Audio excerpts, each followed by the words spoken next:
بس تم اسے اچھی طرح دھو دو اور آگے سے سوال مت کرو۔ تحریم نے کئی بار دھونے پر بھی داغ ختم نہ ہوا۔ اظہر اب اپنے گھر پہنچ چکی تھی۔ اب اس کی امیدیں اس رشتے سے وابستہ تھیں۔ اب وہ مکمل طور پر نئی زندگی جینے کے لیے تیار تھی۔ ہر درد، ہر اذیت، حتیٰ کہ پہلی محبت کا پچھتاوا بھی اپنے ذہن سے فنا کر چکی تھی۔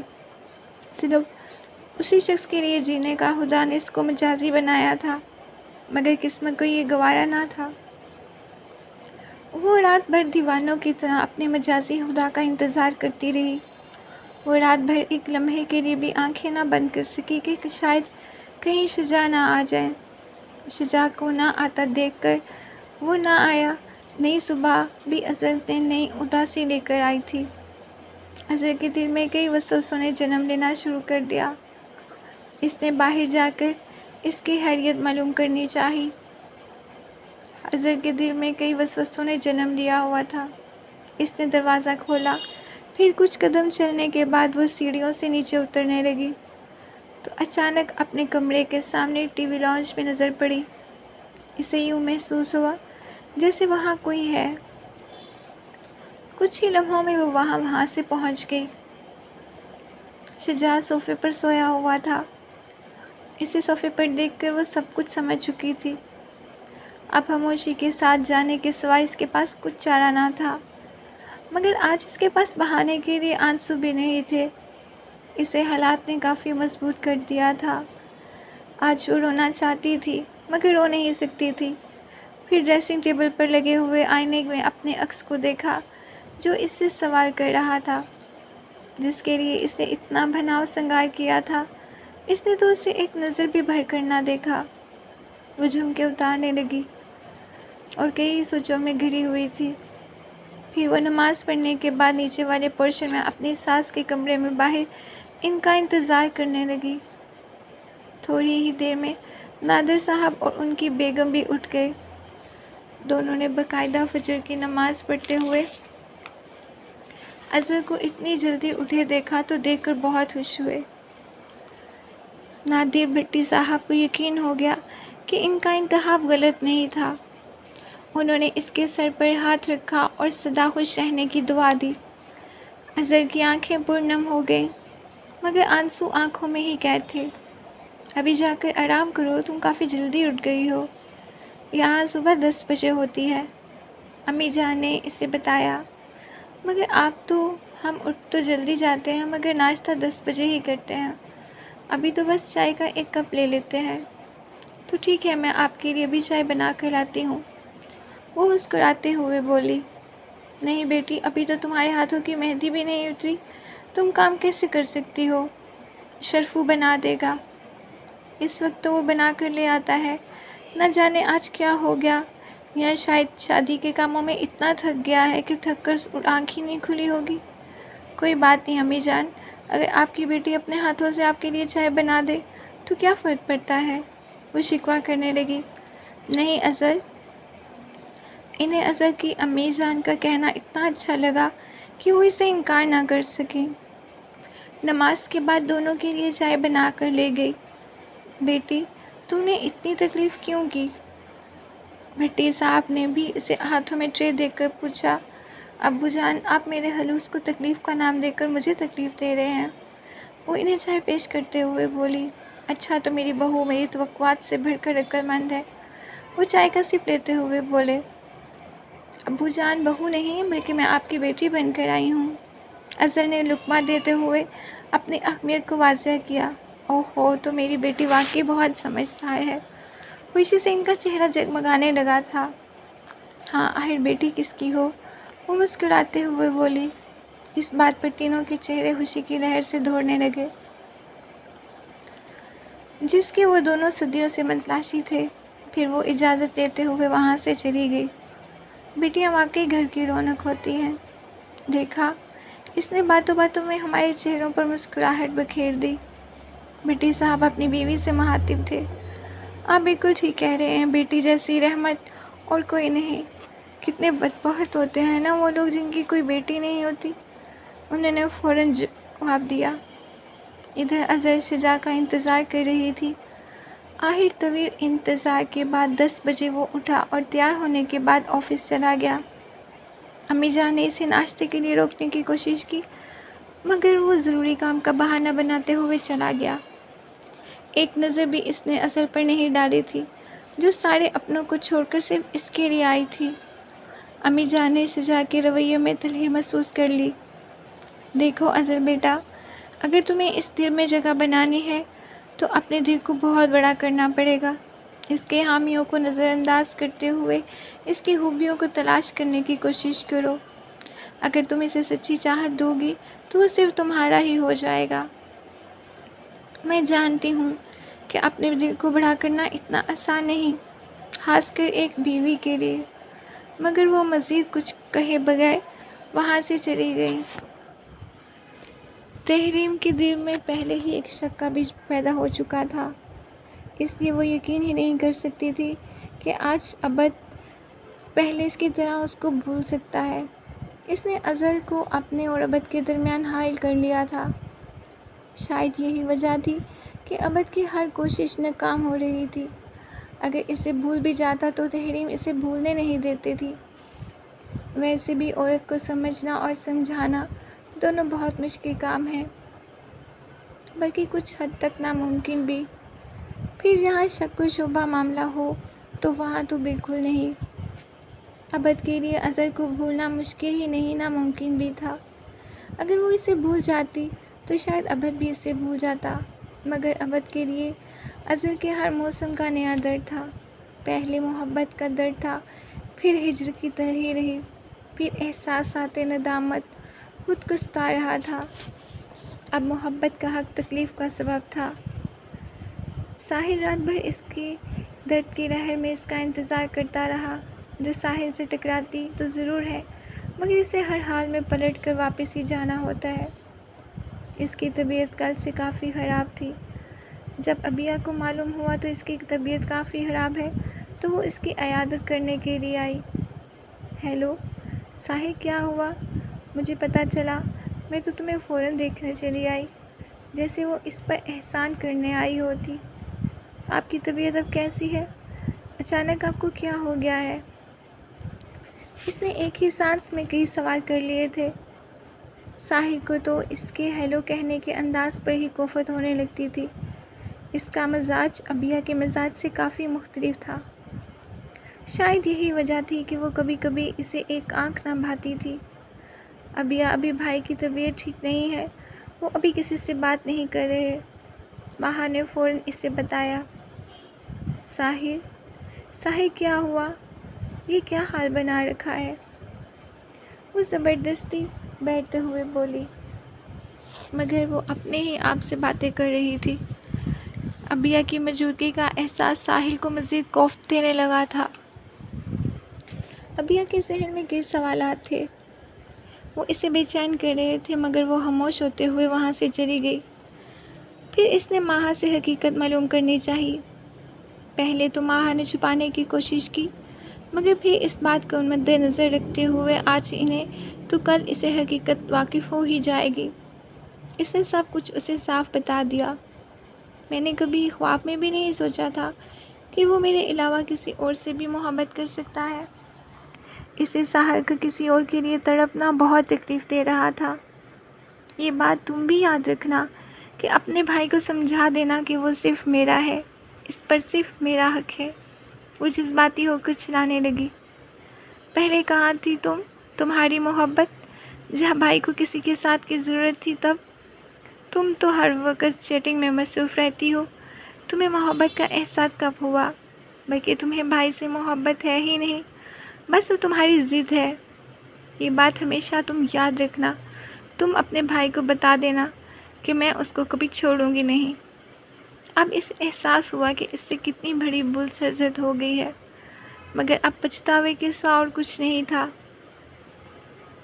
شجاع آفس پہنچا تو نیاب ہر روز کی طرح آج بھی اس کا انتظار کر رہی تھی۔ ہیلو مائی سویٹ ہارٹ، وہ آتے ہی بولا، مگر اس نے جواب نہ دیا۔ خیر ہے، آج محترمہ کا موڈ خراب لگ رہا ہے۔ کیسے برداشت کروں کہ کوئی تمہارے ساتھ ہے؟ اس نے فوراً جواب دیا۔ ارے بابا، رات بھر تم سے بات کرتا رہا ہوں اور اب تم کیسے کہہ سکتی ہو؟ مگر پھر بھی لگتا ہے یہ رشتہ صرف کاغذ کی تحریر کے سوا کچھ نہیں۔ وہ بہت جلد میرے طرح رویے سے تنگ آ کر مجھے چھوڑ کر چلی جائے گی۔ اگر نہ گئی تو؟ وہ سوال اٹھاتے ہوئے بولی۔ کب تک برداشت کرے گی؟ کبھی نہ کبھی تو اپنے گھر والوں کو حقیقت سے آگاہ کرے گی۔ وہ اس دن ابا اور اگر اس کے سب انکل کو بتا دیا تو؟ نہیں امی جان، کبھی اسے ابا جان کے سامنے بات کرنے نہیں دیں گی، کیونکہ وہ ہارٹ پیشنٹ ہے۔ اچھا ان باتوں کو چھوڑو، جلدی سے ناشتہ منگواؤ، مجھے بہت بھوک لگی ہے، اس نے ناشتے کی فرمائش کرتے ہوئے کہا۔ کیوں کھایا نہیں؟ نئی نویلی دلہن کے ساتھ وہ شرارت سے بولی۔ نہیں آپ سدھر جاؤ۔ وہ اب اس کے بالکل پاس کھڑا تھا۔ اگر میں نہ سدھرنا چاہوں تو؟ میں تو تمہیں خود سدھار لوں گا۔ وہ اس کے چہرے پر بکھرے زلفوں کو سلجھانے لگا۔ وہ اسے دیکھتے ہوئے بے اختیار اس کی باہوں میں سمٹ گئی۔ آج ولیمے کا دن بخیریت گزر چکا تھا۔ نادر صاحب نے اپنی تمام رشتہ داروں کو مدعو کیا ہوا تھا۔ وہ اپنے خاندان میں دوبارہ شامل ہونے پر بہت خوش تھے۔ وہ کافی عرصے کے بعد اپنوں سے دور تھے، مگر آج اپنوں کے درمیان بہت خوش نظر آ رہے تھے۔ مگر اتنی خوشی بھی ان کے لیے اچھی نہ تھی۔ اچانک ان کی طبیعت خراب ہونے لگی۔ وہ ایک کرسی پر بیٹھ گئے۔ اب سب ان کے گرد جمع ہو گئے۔ انہوں نے خود کو سنبھالتے ہوئے اظہر کو اپنے میکے جانے کا حکم دیا۔ نہیں ابو جان، میں آپ کو اس حالت میں چھوڑ کر نہیں جا سکتی۔ وہ انکار کرتے ہوئے بولی۔ نہیں بیٹی، میں ابھی ٹھیک ہو جاؤں گا، ابھی یہاں سے سیدھا ہسپتال جاؤں گا اور آدھے گھنٹے میں بالکل ٹھیک ہو جاؤں گا۔ نہیں ابو جان، پھر بھی میں نہیں جاؤں گی۔ جب آپ ٹھیک ہو جائیں گے پھر اکٹھے چلیں گے۔ تو ٹھیک ہے، ہم باپ بیٹی اکٹھے جائیں گے۔ وہ بھی اظہر کے ساتھ بات کرتے ہوئے متفق ہو گئے۔ آج شجاع نے پہلی مرتبہ نظر اٹھا کر اسے دیکھا تھا، مگر اپنے اٹھنے والی نظر کو وہ اس معصوم چہرے سے ہٹانا آسان نہ تھا۔ وہ فیصلہ کر نہیں پا رہا تھا کہ وہ واقعی اتنی اچھی یا سطحی طور پر خود کو اچھا ظاہر کرنا چاہ رہی ہے، مگر اس کے چہرے کو دیکھ کر اس کی نیت کو جھٹلا نہیں سکتا تھا۔ صبح 10 بجے شجاع اٹھ کر سیڑھیوں سے اترنے کے بعد سیدھا ڈرائنگ روم چلا گیا، جہاں امی جان اور ابو جان کے علاوہ سمیاب اور سمیر بھی موجود تھے۔ وہ شجاع کی خالہ کے بچے تھے اور اکثر یہاں آ کر بیٹھے رہتے تھے۔ 18 سالہ سمیر اور اکثر ان کے گھر میں ہی رہا کرتا تھا۔ 16 سالہ سمیاب ہفتے کو آتی تھی اور اتوار کی شام کو واپس لوٹ جاتی تھی۔ شجاع بھائی، صبح ہو گئی؟ سمیاب صوفے سے اٹھتے ہوئے اسے جگہ دیتے ہوئے بولی۔ کیوں، میں تو ہر روز اسی ٹائم پہ اٹھتا ہوں۔ وہ انہیں اپنی عادت یاد کرواتے ہوئے بولا۔ بھائی ہمیں معلوم ہے، مگر ہم سمجھ رہے تھے کہ شاید اظہر بھابھی نے آپ کو ٹھیک کر دیا ہو۔ سمیر فوراً بولا۔ تم باز آ جاؤ، وہ اسے گھورتے ہوئے بولا۔ وہ مزید بات کرتے ہوئے، میں تمہاری اطلاع کے لیے بتا دوں، یہ میری پسند نہیں تھی، بلکہ میری امی جان اور ابا جان کی پسند ہے، وہ بے دلی سے بتا رہا تھا۔ اظہر چائے لے کر کمرے میں آ پہنچی تو اس نے شجاع کی اس بات کو سن لیا۔ اس کا دل تو سنتے ہی تڑپ اٹھا، مگر وہ واپس پلٹ نہیں سکتی تھی۔ اچھا تو پھر میں ایسے ہی پریشان ہو رہا تھا کہ آپ کی پسند ہے، کب سے اتنی اچھی ہونے لگی؟ وہ مسکرانے لگا۔ کیا مطلب ہے تمہارا؟ کچھ نہیں بھائی جان، چائے پئیں۔ وہ چائے کو دیکھتے ہوئے بولا۔ تم اپنی پڑھائی پر توجہ دو بیٹا، ایسا نہ ہو کہ اس بار پھر تم اٹھ جاؤ۔ شجاع نے اس کی دکھتی رگ پر ہاتھ رکھ دیا۔ بھائی پلیز بھابھی کے سامنے تو ایسی باتیں نہ کریں، وہ منع کرتے ہوئے بولا۔ اس پر سب بے اختیار ہنس پڑے۔ ہنستے ہنستے اچانک شجاع کی نظر اظہر پر پڑ گئی۔ اس نے بلو کلر کی قمیض شلوار پہن رکھی تھی۔ یہ شجاع کا پسندیدہ کلر تھا، یہی وجہ تھی کہ وہ فوراً نظر اٹھا نہ سکا۔ اظہر نے اس کو چائے دی، مگر شجاع کو دینے سے پہلے وہ ذہنی طور پر الجھی ہوئی تھی۔ نہ جانے وہ اس کے ہاتھ سے لینا پسند کرے یا نہ کرے، مگر اس نے ڈرتے دل کے ساتھ آخر اسے چائے پیش کر دی۔ مگر جب شجاع نے نظر اٹھا کر اس کی طرف دیکھا تو وہ گھبرا سی گئی، اس کے ہاتھ کانپنے لگے تھے۔ شجاع نے فوراً چائے کا کپ اس سے لے لیا، مگر اسے اس کی گھبراہٹ اچھی لگ رہی تھی۔ وہ کچھ دیر اسے دیکھتا رہا، اس کا دل اسے تنگ کرنا چاہتا تھا، مگر ابو جان کی موجودگی میں وہ مزید تنگ نہ کر سکا۔ اس کے بعد اسے جس وقت بھی وہ لمحہ یاد آتا تو وہ بے اختیار مسکرانے لگتا تھا۔ اب اصل کی شادی کو 3 دن ہو چکے تھے۔ ساحل کے پیچھے 3 دن کسی کرب میں گزارے تھے۔ اس کو لگتا تھا یہ آسان نہیں۔ وہ نیم بے ہوشی کی حالت میں تھا۔ اس کے کئی دوست احباب اس کی عیادت کرنے کے لیے آئے، مگر ہجر کا درد اپنی دعاؤں کے لیے بے اثر ہونے لگا تھا۔ وہ ان تینوں دنوں میں خود سے منسلک کسی چیز پر توجہ نہیں دے پا رہا تھا۔ آہت اور زمان سے اس کی یہ حالت دیکھی نہیں گئی۔ وہ دونوں زبردستی اسے باہر لے آئے۔ وہ دراصل اس کی خاموشی توڑنا چاہتے تھے۔ ساحل پلیز ہم سے بات کرو، ہم سے بات کرنا چاہیے نا تمہیں پلیز، آہت نے اسے اپنی طرف متوجہ کرتے ہوئے کہا۔ اگر تم ایسا نہیں کرو گے تو تمہارے دل کا بوجھ کیسے ہلکا ہوگا؟ زمان بھی بولا۔ اس کا بازو آہت کے کندھے پر تھا۔ آہت اسے سہارا دیتے ہوئے چل رہا تھا، مگر وہ ایسے خاموش رہا جیسے کچھ سنا ہی نہیں۔ ساحل تمہیں پتہ ہے تمہاری والدہ تمہارے لیے کتنی پریشان ہے؟ مگر وہ واقعی انہیں سن نہیں پا رہا تھا۔ ساحل ہم تمہیں کلاس میں بہت مس کرتے ہیں۔ ہم جب کچھ الٹا سیدھا کرتے ہیں تو ہمیں کوئی نہیں سمجھاتا۔ ہم شدت سے تمہاری کمی کو محسوس کرتے ہیں۔ زمان حسرت بھری نگاہوں سے اس کی طرف دیکھ رہا تھا۔ مجھے تو رہ رہ کے اس اظہر پر غصہ آ رہا ہے جس نے ہم سے ہمارا دوست چھین لیا ہے۔ زمان خود کو ساحل سے الگ کرتے ہوئے بولا۔ اصل کا نام سنتے ہی ساحل کی آنکھوں سے آنسو بہہ گیا۔ اس نے کچھ کہنے کے لیے اپنے لبوں کو حرکت دی، مگر کچھ نہ کہہ سکا۔ آہت اور زمان کے چہرے پر خوشی کی ایک لہر دوڑ چکی تھی۔ وہ حیرت سے ایک دوسرے کو دیکھنے لگے تھے۔ اصل جیسی مغرور لڑکی میں نے تو اپنی زندگی میں نہیں دیکھی۔ آہت فوراً بول اٹھا۔ وہ کسی بھی طرح ساحل کی لائق نہیں تھی۔ زمان نے اسے محسوس کرواتے ہوئے بات کو جاری رکھا۔ ہاں تم بالکل ٹھیک کہہ رہے ہو، آہت نے فوراً جواب دیا۔ نہیں، شاید میں ہی اس کے قابل نہیں ہوں۔ ساحل مسلسل چپ کے بعد یہ کہنے میں کامیاب ہوا۔ نہیں، میں 100% یقین سے کہہ سکتا ہوں کہ وہ تمہارے قابل نہیں تھی۔ وہ اس سے مزید درد شیئر کرنا چاہتے تھے۔ نہیں ایسا مت کہو، ساحل نے انہیں خاموش کرواتے ہوئے کہا۔ تم سب کو اپنی اپنی طرح اچھا سمجھتے ہو، لیکن اس دنیا میں جو جتنا معصوم نظر آتا ہے اس کا کردار اتنا ہی بدنما ہوتا ہے، اور اصل بھی کچھ اسی ہی طرح کی تھی۔ آہت ابھی جملہ مکمل نہیں کر پایا تھا کہ ساحل نے اس کو گریبان سے پکڑ لیا۔ میں نے تمہیں کہا تھا نا کہ میری اصل کے لیے کچھ نہ کہنا۔ اس کی آنکھوں میں خون اترنے لگا تھا۔ اب وہ تمہاری نہیں رہی، وہ کسی کی ہو چکی ہے۔ آہت نے اس پر غصہ کرنے کے بجائے اسے حقیقت سے آگاہ کیا۔ نہیں، اس پر صرف میرا حق ہے، وہ اسے دھکا دیتے ہوئے بولا۔ نہیں ساحل، وہ نہ آج تمہاری زندگی کا حصہ ہے، اور نہ پہلے کبھی تھی، اور نہ کبھی بن پائے گی۔ وہ دوبارہ اس کی طرف قدم بڑھاتے ہوئے بولا۔ آہت خاموش ہو جاؤ، ایسا نہ ہو میں خود پر قابو نہ رکھ سکوں اور تمہیں کچھ کہہ دوں۔ جو تمہیں کہنا ہے کہو۔ ساحل نے اپنے سر پر ہاتھ رکھتے ہوئے آنکھیں بند کر لیں۔ نہیں ساحل، تمہیں اس حقیقت کا سامنا کرنا پڑے گا، جسے تم دیوانہ وار چاہتے ہو وہ تمہیں چھوڑ کر کیوں کسی اور کی ہو گئی؟ کیا اسے احساس نہیں تھا کہ تم اسے اتنا پیار کرتے ہو؟ اس نے کسی کی محبت پر یقین کر لیا اور تمہیں اس کی خوشی میں خوش ہونا پڑے گا۔